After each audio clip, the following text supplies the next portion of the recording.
الحمد للہ وحدہ والصلاة والسلام علی من لا نبی بعدہ اما بعد فاعوذ باللہ من الشیطان الرجیم بسم اللہ الرحمن الرحیم آزفت الآزفہ لیس لها من دون اللہ کاشفہ افمن ھذا الحدیث تعجبون وتضحکون ولا تبکون وانتم سامدون فاسجدوا للہ واعبدوا۔ قریب آ چکی ہے، قریب آنے والی، اللہ کے سوا کوئی نہیں ہے جو اسے ظاہر کر سکے۔ بھلا تم اس بات سے تعجب کرتے ہو اور ہنسے جا رہے ہو اور تمہیں رونا نہیں آتا، اور تم کھیل میں زندگی ضائع کرنے والے ہو۔ بس سجدہ کرو اللہ کے لیے اور عبادت کرو اسی ذات کی۔ آج ہماری سورہ النجم کی آیہ مبارکہ 62 تک کی تلاوت و ترجمہ کا شرف نصیب ہوا، اور الحمدللہ بفضلہ تعالی آج ہماری سورہ النجم کا ترجمہ اور تفسیر مکمل ہوئی۔ یہ آخری آیہ مبارکہ جو میں نے تلاوت کی ہے، یہ آیت سجدہ ہے۔ جس نے سنی ہے اس پر سجدہ کرنا واجب ہے۔ اس کے بعد ایک سجدہ تلاوت جو ہے وہ ہم سب پر واجب ہوگا، جتنے سامعین ہیں ان سب پر۔ سامعین، یہاں پر اللہ تعالیٰ نے آزفت الآزفہ، قیامت کے بارے میں ذکر فرمایا، اور ارشاد ہوا کہ اے لوگو، وہ قیامت کا لمحہ قریب آ چکا ہے، اور وہ قریب آنے والی اب بہت نزدیک آ گئی ہے۔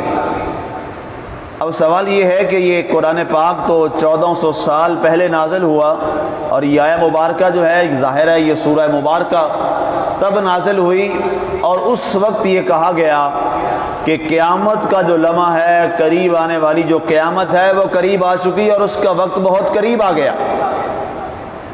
اب سوال یہ ہو سکتا ہے کہ اس بات کو بھی 1400 سال گزر گئے، بلکہ 1443 سال گزر گئے، 42 سال گزر گئے، ابھی تک قیامت تو نہیں آئی۔ تو سرکار دو عالم صلی اللہ علیہ وآلہ وسلم سے سوال کیا گیا۔ آپ علیہ الصلوۃ والسلام سے ایک صحابی نے پوچھا، یا رسول اللہ صلی اللہ علیہ وسلم، یہ قیامت کب آئے گی؟ قیامت کب آئے گی؟ آپ نے جواب ارشاد فرمایا، تو یہ بتا کہ تو نے قیامت کے لیے تیاری کیا کی؟ اس پر سرکار نے فرمایا کہ جب انسان دنیا سے رخصت ہو جاتا ہے، اس کا اب عمل والا معاملہ بند کر دیا جاتا ہے، چیپٹر کلوز ہو جاتا ہے، اب وہ کوئی عمل نیک نہیں کر سکتا، وہ دنیا سے رخصت ہو گیا۔ تو فرمایا اللہ نے اس کے لیے تو قیامت قائم کر دی۔ تو لہٰذا تم میں سے ہر ایک کے لیے اس کی زندگی کا کسی کو معلوم نہیں ہے۔ ہم میں سے کوئی شخص یہ نہیں جانتا کہ ہمارے پاس زندگی کے کتنے لمحات اور کتنے سانس باقی ہیں۔ ہم میں سے ایک شخص کو اس بات کا علم نہیں ہے کہ ہمارے پاس زندگی کی کتنی سانسیں باقی رہ گئی ہیں۔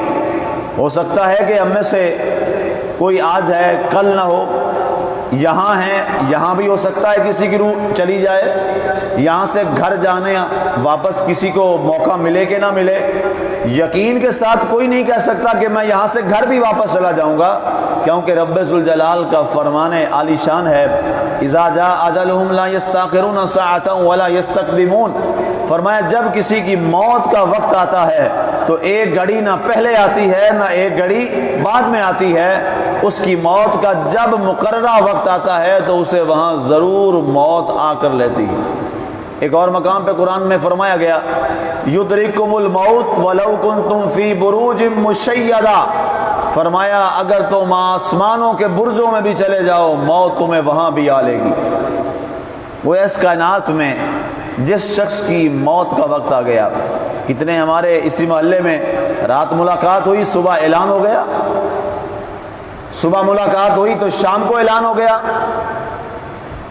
ابھی ملاقات ہوئی تھی میری، ابھی میں اس سے ملا تھا، اب کیا ہوا جی؟ اٹیک ہوا اور اللہ سے دنیا سے رخصت ہو گیا، اللہ کے پاس چلا گیا۔ تو یہ کیا ہے؟ اس کے لیے قیامت قائم ہو گئی۔ اب اس کا نامہ اعمال والا جو معاملہ ہے، اب نیکیوں والا معاملہ وہ ختم ہو گیا، ڈسکنیکٹ ہو گیا۔ اس لیے فرمایا کہ اے لوگوں، اللہ نے تمہیں جو سانسیں دی ہیں ان سانسوں کو غنیمت جانو۔ ان سانسوں کے اندر اللہ اور اللہ کے رسول کی اتباع اختیار کر لو، اللہ اور اللہ کے رسول کے دین کے ساتھ وابستہ ہو جاؤ، اور اپنی زندگی کو خوبصورت اور قیمتی ترین جانتے ہوئے اس کو اللہ کی راہ میں اور اللہ کی رضا میں اور اللہ کی خوشنودی میں وقف کر دو، تاکہ جب تمہاری سانس دنیا سے جائے اور دنیا سے رخصت ہونے کا وقت آئے اور تم اپنے رب سے ملاقات کرو تو سرکار نے فرمایا تمہاری رب سے ملاقات اس انداز میں ہو کہ وہ تم سے راضی ہو جائے اور تم اپنے رب سے راضی ہو جاؤ۔ اور اس پر کئی حدیث مبارکہ ہیں، امام بخاری نے ان حدیثوں کو نقل کیا کہ جب نفس طیبہ نیک انسان نیک آدمی جو ہے اس کی جب روح پرواز کرتی ہے تو فرمایا ملائکہ فرشتے اس کے پاس آتے ہیں جس کی ڈیوٹی ہے ظاہر ہے حضرت اسرائیل علیہ السلام، نیک روح ہے تو وہ کیا کہتا ہے، اخرجی ایتھا النفس الطیبہ بان ربک راض بک وانت راض باللہ تعالی، کہ اے پاک جان باہر آ جا، نکلا اس انداز میں کہ تیرا رب تجھ سے راضی ہو گیا ہے اور تو اپنے رب سے راضی ہو گئی ہے۔ تو سرکار نے فرمایا اس کی روح ایسے نکلتی ہے کہ جیسے ایک بال کو گھی میں سے نکال لیا جاتا ہے، پتہ بھی نہیں چلتا، اور فرمایا اگر وہ جان خبیثہ ہے، بری ہے، ناپاک ہے تو فرمایا فرشتہ جا کے کہتا ہے اخرج ایتھا النفس الخبیثہ بان ربک قد غضب علیک، اے ناپاک جان نکل باہر اس انداز میں کہ تیرا رب تجھ پر غضبناک ہے۔ تو کہتے ہیں کہ وہ روح دوڑتی ہے، چیختی ہے، چلاتی ہے، اور فرشتہ اس کو زبردستی نکالتا ہے اور کھینچتا ہے۔ سرکار صلی اللہ علیہ وسلم نے فرمایا اے لوگو تم نے کبھی بیری کا درخت دیکھا جس کے اوپر ریشم کا کپڑا ڈال دیا جائے تو بیری کے جو کانٹے ہوتے ہیں وہ آگے ٹیڑھے ہوتے ہیں، تو فرمایا ریشم ڈالنے کے بعد جب ریشم کھینچو تو وہ اس کے اندر ایسے پھنس جاتا ہے کہ ریشم کے کپڑے کے ٹکڑے ٹکڑے ہو جاتے ہیں، ذرہ ذرہ ہو جاتا ہے۔ تو فرمایا اس کی جان جب خبیث آدمی کی نکلتی ہے، روح نکلتی ہے، تو فرمایا اس کا عالم بھی یہی ہو جاتا ہے۔ اور سرکار ہمیشہ دعا سکھایا کرتے تھے، فرمایا اللہ سے دعا مانگا کرو یا اللہ سکرات الموت کی تکلیف سے ہمیں محفوظ فرما، سکرات الموت کے عذاب سے ہمیں محفوظ فرما، جو انتہائی تکلیف دہ مرحلہ ہے انسان کی جان کنی کا۔ اگر ارشاد فرمایا گیا لیس لہا من دون اللہ کاشفہ، اللہ کے سوا اسے ظاہر کرنے والا کوئی نہیں کائنات میں کہ قیامت کب آئے گی، اور اللہ نے قیامت کے علم کو پوشیدہ فرما دیا، پوشیدہ فرما دیا۔ اللہ کے رسول صلی اللہ علیہ وسلم کو اللہ نے بتایا، اللہ کے رسول نے اس کی چند ایک نشانیاں بتا دی، ان میں سے ایک یہ فرمائی کہ فرمایا قیامت جمعے والے دن قائم ہوگی، قیامت 10 محرم کو قائم ہوگی۔ یہ دو باتیں، دن بھی بتا دیا، مہینہ بھی بتا دیا، لیکن سال نہیں بتایا۔ اس سال کو پردے میں رکھا، وہ سال کون سا ہے یہ اللہ اور اللہ کا رسول بہتر جانتا ہے، اللہ کے رسول کو علم ہے وہ کون سا سال ہے۔ اس کے علاوہ نشانیاں بتا دی، فرمایا انتر الحفاۃ العراۃ العالۃ رعاء الشاة یتطاولون فی البنیان، فرمایا تم دیکھو گے کہ ننگے پاؤں اور بھیڑ بکریاں چرانے والے وہ بڑے بڑے محلات میں ناز و نام سے رہیں گے، اور بے حیائی عام ہو جائے گی، عورت لباس میں ہوگی لیکن وہ ننگی ہوگی، لباس اس انداز سے بری کر دیے جائیں گے، اور فرمایا لوگ مال غنیمت کو جو ریاستی مال ہے اس کو حلال اور اپنا حق سمجھ کے کھا جائیں گے، غضب کر جائیں گے۔ فرمایا جب یہ علامات آ جائیں تو سمجھ لینا اب قیامت کا وقت بہت قریب آ گیا۔ نیکسٹ آیا مبارکہ، آفا من ھذا الحدیث تعجبون، کیا تم اس بات سے تعجب کرتے ہو، وتضحکون ولا تبکون، اے لوگو تم ہنستے زیادہ ہو اور روتے کم ہو۔ حدیث پاک میں آتا ہے، حضرت ابو ہریرہ رضی اللہ تعالیٰ سے حدیث کا راوی ہیں کہ جب یہ آیہ مبارکہ نازل ہوئی نا تو جو اہل صفہ تھے وہ رونے لگے، جو حضور صلی اللہ علیہ وسلم سے علم دین سیکھتے تھے۔ مسجد کے ساتھ ایک چبوترا تھا جو ایک دنیا کی سب سے بڑی یونیورسٹی بنی، جس میں سے پڑھنے والے لوگ ابو بکر صدیق جیسے لوگ تھے، سیدنا عمر جیسے لوگ تھے، سیدنا ابو ہریرہ رضی اللہ تعالیٰ عنہ جیسے لوگ تھے، حضرت زید بن ثابت جیسے لوگ تھے، حضرت سیدنا انس بن مالک جیسے لوگ تھے، وہاں سے جو پیدا ہوئے، جو پڑھے، جنہوں نے وہاں سے علم حاصل کیا سرکار سے۔ تو کہتے ہیں وہ سارے جو اصحاب صفہ تھے نا وہ رونے لگے۔ تو کہتے ہیں اس کے بعد سرکار تشریف لے آئے تو سرکار دو عالم صلی اللہ علیہ وسلم نے پوچھا کہ لما تبکون، تم کیوں رو رہے ہو، کیا وجہ ہے تمہارے رونے کی؟ تو سب نے عرض کی یا رسول اللہ صلی اللہ علیہ وسلم یہ قرآن کی آیت نازل ہوئی ہے، سورہ النجم کی آیت مبارکہ کہ وَتَضْحَكُونَ وَلَا تَبْكُونَ، کہ تم ہنستے تو ہو لیکن روتے نہیں ہو۔ تو کہتے ہیں سرکار نے جو ہی ہماری یہ بات سنی تو سرکار نے بھی رونا شروع فرما دی۔ اللہ اکبر، سرکار دیر تک روتے رہے، آنسو کی لڑیاں لگ گئیں، آنسو بہاتے رہے، اور آپ نے فرمایا ہائے کاش لوگوں کو یہ بات سمجھ آ جائے، لوگ روئیں اور ہنسیں کم۔ فرمایا کاش لوگوں کو ہنسی بھلا دینے والی اگر قبر کی یاد آ جائے، تمہاری لذتوں کو توڑنے والی موت اگر تمہیں یاد ہو، تو فرمایا تمہیں کبھی ہنسی نہ آئے اور تم اللہ کے حضور روتے ہوئے اپنے لمحات گزرو۔ ابو ہریرہ فرماتے ہیں اس آیت کے نازل ہونے کے بعد ہم نے کبھی سرکار کو ہنستے ہوئے نہیں دیکھا۔ اللہ اکبر، کتنا لمحہ فکریہ ہے۔ سرکار دو عالم صلی اللہ علیہ وسلم کو نعوذ باللہ کوئی دوزخ کا خوف تھا؟ سرکار دو عالم صلی اللہ علیہ وسلم کی زندگی کیا پاکیزہ، اور لِیَغْفِرَ لَكَ اللَّهُ مَا تَقَدَّمَ مِن ذَنبِكَ وَمَا تَأَخَّرَ، آپ کے بارے آیت آ گئی۔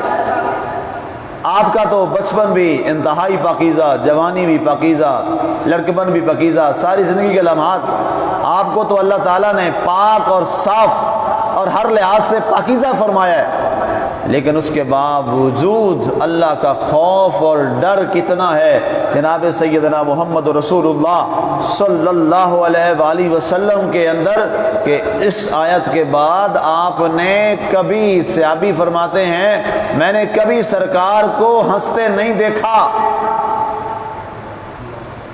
کہ تم ہنستے زیادہ ہو اور روتے نہیں ہو اللہ کے حضور، اللہ کی بارگاہ میں۔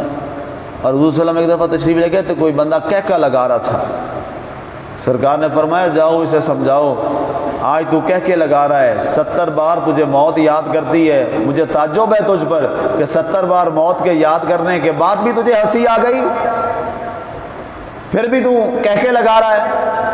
وہاں پہ حضور نے یہ الفاظ ارشاد فرمائے تھے کہ اس کا دل مردہ ہو چکا ہے، جو شخص کہہ کے لگاتا ہے، کہہ کے لگا کے ہنستا ہے، سرکار نے فرمایا اس کا دل مردہ ہے، اسے اپنا دل زندہ کرنا چاہیے۔ آج یہ ہمارے لیے لمحہ فکریہ ہے کہ ہم اپنی زندگیوں کو اللہ کی راہ پہ ڈالیں، ہم اپنی زندگیوں کو، اپنے خوشی کے لمحات کو، لوگ جناب جب کبھی کوئی خوشی کا موقع ہوتا ہے اپنے رب کو ہی بھول جاتے ہیں، اپنے رب کو ہی بھول جاتے ہیں کہ شاید یہ زندگی کی خوشیاں ہمیشہ ایسے رہنی ہیں، جس نے خوشی دی ہے وہ غم بھی دے سکتا ہے، وہ غم بھی دے سکتا ہے۔ اگر غم میں رب کو یاد رکھتے ہو تو خوشی میں بھی اپنے مالک کو یاد رکھنا چاہیے۔ یہ خوشی کس نے دی ہے؟ مالک نے دی ہے، اگر مالک نہ دیتا تو کیا کرتے؟ ہم میں سے کوئی مالک کا کچھ بگاڑ سکتا ہے؟ کچھ بھی نہیں کر سکتے ہم۔ تو اس لیے فرمایا تم ہنستے زیادہ ہو اور روتے کم ہو، وَأَنْتُمْ صَامِدُونَ، اور تم کھیل کود میں زندگی ضائع کر رہے ہو، زندگی تم اپنے کھیل کود میں ضائع کر رہے ہو۔ زندگی بڑی تیزی کے ساتھ مسلمانوں گزرتی چلی جا رہی ہے، اور قیامت کے قریب کی نشانی حضور صلی اللہ علیہ وسلم نے یہ بھی فرمائی، فرمایا سال مہینوں میں گزریں گے، مہینے ہفتوں میں گزریں گے، ہفتے دنوں میں گزر جائیں گے، اور دن چند گھنٹوں میں گزر جائیں گے۔ آج بالکل ہو بہو وہی لمحہ ہے، یقین کریں سال کا پتہ ہی نہیں چلتا، مہینے کا پتہ نہیں چلتا، ہفتہ آتا ہے اور بس ختم، دن چڑھا اور اس کے بعد غروب اور اگلا دن۔ یہ ہمارا تجربہ ہے، آپ بھی اس چیز کو محسوس کرتے ہوں گے کہ کس سپیڈ کے ساتھ، وقت تیزی کے ساتھ گزرتا چلا جا رہا ہے۔ یہ قرب قیامت کی بڑی نشانیوں میں سے ایک بڑی نشانی ہے۔ سرکار نے فرمایا وقت بڑی تیزی کے ساتھ گزرے گا، تو اب ہمیں اس وقت کی قدر کرنی چاہیے، کہیں ایسا نہ ہو کہ ہم اپنا سارا یہ وقت کھیل کود میں گزار دیں، اور اس کے بعد شیخ سعدی رحمۃ اللہ علیہ تعالیٰ نے فرمایا تھا کہ اپنی زندگی کی اصلاح کرو اس سے پہلے کہ بانگ برآید فلاں امانت، فرمایا اس سے پہلے کہ آواز آ جائے فلاں شخص دنیا میں نہ رہا، اس سے پہلے اپنی زندگی کو اللہ اور اللہ کے رسول کے راستے پر ڈال دو۔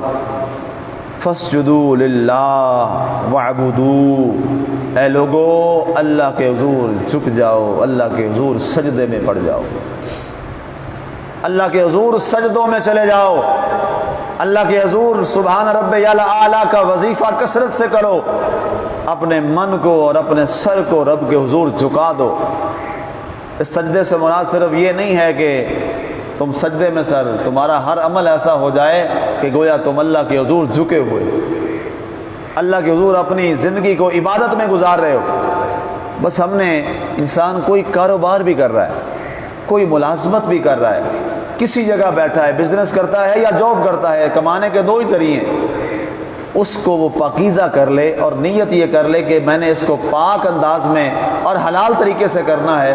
وہ اپنے بزنس میں بھی بیٹھا ہوگا تو وہ سجدے میں ہے،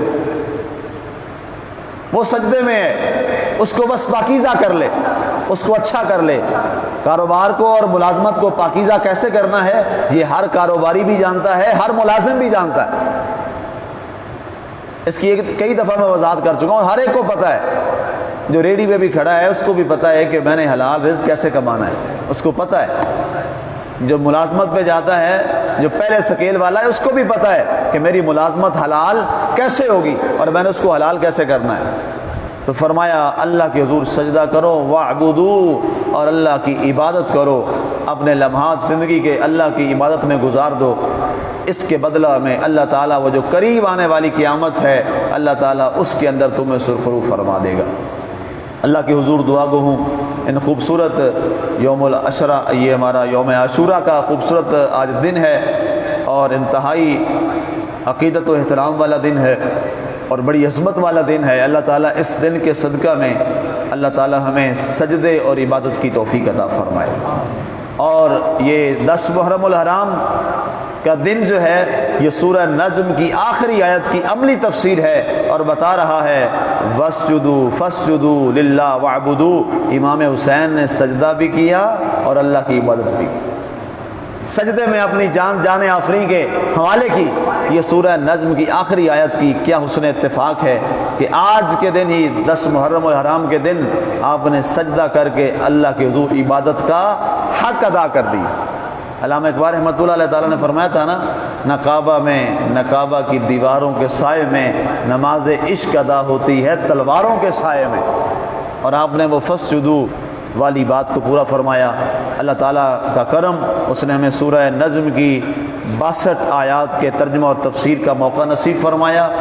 اللہ تعالیٰ اس میں جو کمی کوتاہی رہ گئی اس کو معاف فرمائے، اور جو ہم نے سیکھا اسے ہمیں یاد رکھنے کی توفیق عطا فرمائے۔ کل انشاءاللہ سورہ القمر اس کے ترجمہ اور تفسیر کا آغاز کریں گے۔ وما علینا الا البلاغ المبین۔